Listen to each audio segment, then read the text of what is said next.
Hi friends, இன்றைக்கி நம்ம இந்த வீடியோவில் என்ன பார்க்க போகிறோம் அப்படின்னா சிம்பிளான காளான் பிரியாணி தான் செய்ய போகிறோம். அதுக்கு ஃபஸ்ட்டு வந்து ஃப்ரெஷ் மசாலா ரெடி பண்ணிக்கலாம். எப்படி பண்ணாங்கிறத வாங்க பார்க்கலாம். ஃபஸ்ட்டு ஒரு கடாய் வச்சுட்டு 2 டேபிள் ஸ்பூன் அளவுக்கு எண்ணெய் ஊற்றிக்கோங்க. எண்ணெய் கொஞ்சம் நல்லா சூடானதுக்கப்புறமா சின்ன வெங்காயம் ஒரு 15-20 சின்ன வெங்காயம் சின்னதாக கட் பண்ணி கூட போட்டுக்கோங்க. நான் வந்து இன்றைக்கி ஃபுல்லாக அப்படியே போட்டிருக்கேன். நான் பேஸ்ட்டை அரைக்க தான் போகிறோம். அதுக்கப்புறம் ஒரு கைப்பிடி அளவுக்கு புதினா, அரை கைப்பிடி அளவுக்கு கொத்தமல்லி, அப்புறம் வந்து காரத்துக்கு இப்போ 2 இல்லைனா 3 பச்சை மிளகாய் எடுத்துக்கோங்க. நான் வந்து இன்றைக்கி 2 பச்சை மிளகாய் எடுத்துருக்கேன். 2 பேர்த்த சேவ் பண்ணல, 2 பச்சை மிளகாய் மட்டும் போட்டுக்கிறேன். அதுக்கப்புறம் கொஞ்சமாக முந்திரி வந்து போட்டுக்கோங்க. இது வந்து கம்ப்ளீட்லி ஆப்ஷனல் தான். உங்களுக்கு வேணா மட்டும் நீங்கள் ஆட் பண்ணிக்கோங்க. ஆட் பண்ணால் கொஞ்சம் ரிச்னஸாக இருக்கும். அதுக்காக தான் சொல்கிறேன். போட்டு ஒரு 5 மினிட்ஸ் நல்லா வதக்கி விட்டதுக்கப்புறம் ஸ்டவ்வை ஆஃப் பண்ணிவிட்டு அதை வந்து கூல் டவுன் பண்ணிவிட்டு ஒரு பேஸ்ட் மாதிரி அரைச்சி எடுத்து வச்சுக்கோங்க. அதுக்கப்புறம் வந்துட்டு ஒரு குக்கரை வச்சு அதில் வந்து பட்டர், நெய் இந்த 2 நான் ஆட் பண்ணியிருக்கேன். நீங்கள் வேணால் எண்ணெய் வேணா கூட ஆட் பண்ணிக்கலாம். நான் வந்து என்கிட்ட பட்டரும் நெய் இருக்கிறனால ஆட் பண்ணிக்கிறேன்.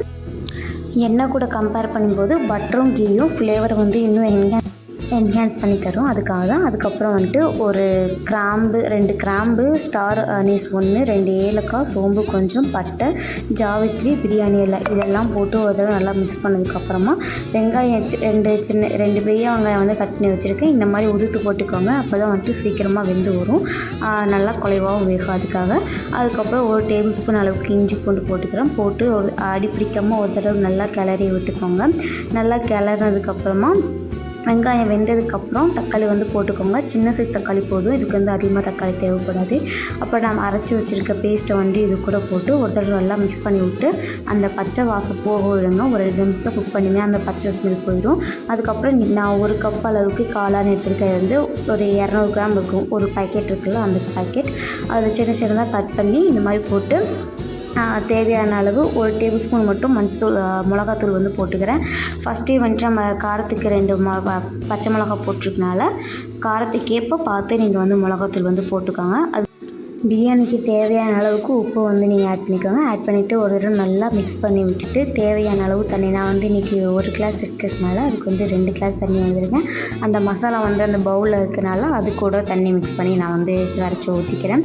அதுக்கப்புறம் தண்ணி ஊற்றிட்டு நல்லா மிக்ஸ் பண்ணி விட்டு ஒரு 5 நிமிஷம் விட்டிங்கன்னா அப்படியே வந்து லைட்டாக கொதி வந்து வரும். நான் வந்து இந்த ஸ்டேஜில் வந்து உப்பு காரம் கரெக்டாக இருக்குன்னு பார்த்துக்குவேன். எனக்கு வந்து உப்பு கம்மியாக இருக்க மாதிரி ஸோ நான் கொஞ்சம் உப்பு ஆட் பண்ணிக்கிட்டேன்.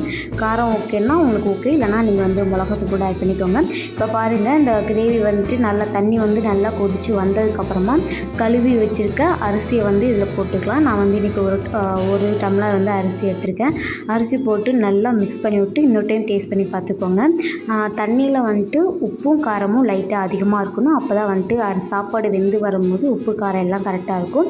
அப்புறம் விசில் போட்டு ஒரு 2 விசில் மட்டும் எடுத்துக்கோங்க. அப்போ தான் வந்துட்டு அரிசி வந்து பிரியாணி வந்து குலையாமல் உதிரியாக நம்மளுக்கு கிடைக்கும். அவ்வளோதான், நம்மளோட டேஸ்டியான காளான் பிரியாணி வந்து ரெடி ஆயிடுச்சு. நீங்களும் இதை உங்கள் வீட்டில் ட்ரை பண்ணி பார்த்துட்டு எப்படி இருக்குதுன்னு சொல்லிட்டு எனக்கு கமெண்ட்டில் பண்ணுங்கள். இந்த மாதிரி ரெசிபி வீடியோக்கும் நம்ம சேனலை சப்ஸ்கிரைப் பண்ணிக்கோங்க. தேங்க்யூ ஃபார் வாட்சிங்.